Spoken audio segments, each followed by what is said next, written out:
It's fascinating how we often think of countries as these isolated entities, each with their own quirks, cultures, and histories.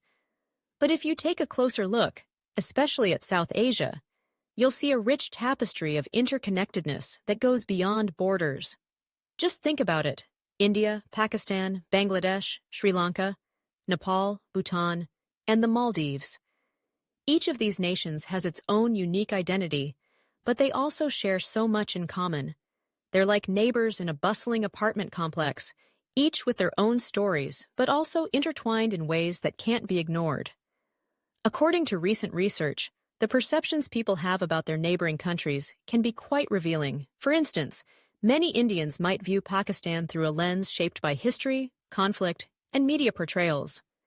Yet, there's also a sense of curiosity and a desire to understand the culture, the food, the music.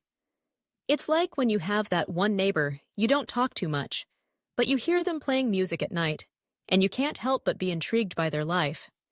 And then there's Bangladesh, which often gets overshadowed in discussions, but is such a vibrant country with a rich cultural heritage.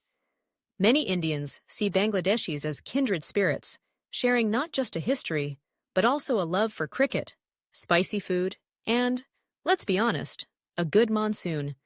It's like being part of a big family where you might argue over who makes the best biryani, but at the end of the day, you know you've got each other's backs.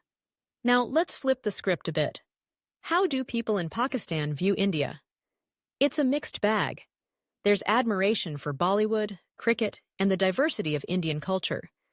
Yet, there's also a lot of skepticism stemming from political tensions. It's like having a sibling rivalry. You love their talent, but can't ignore the disagreements that often come up. It's complicated, isn't it? And what about Sri Lanka? It's interesting to note how people in India and Pakistan perceive their island neighbor. Many see it as a serene paradise, a place for vacation. But there's also a recognition of the struggles Sri Lanka has faced. The civil war, the natural disasters.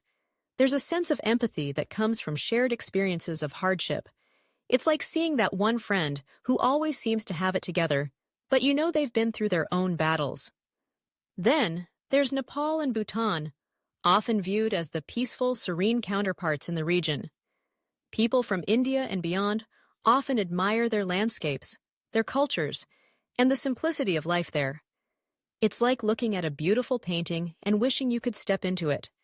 But there's also a sense of protectiveness. These nations have their own identities and aspirations that shouldn't be overshadowed by their larger neighbors. And let's not forget the Maldives, often seen as a dream destination. The way people perceive the Maldives is often through the lens of tourism and paradise, but there's a deeper story about the challenges they face with climate change and political instability. It's like that stunning beach you see in pictures, but when you dig a little deeper, you realize there's a lot more going on beneath the surface. Ultimately, these perceptions are shaped by history, media, and personal experiences, but they also reflect a yearning for connection in a world that often feels divided. It's about understanding that, while we may come from different backgrounds, we share many of the same hopes, dreams, and struggles.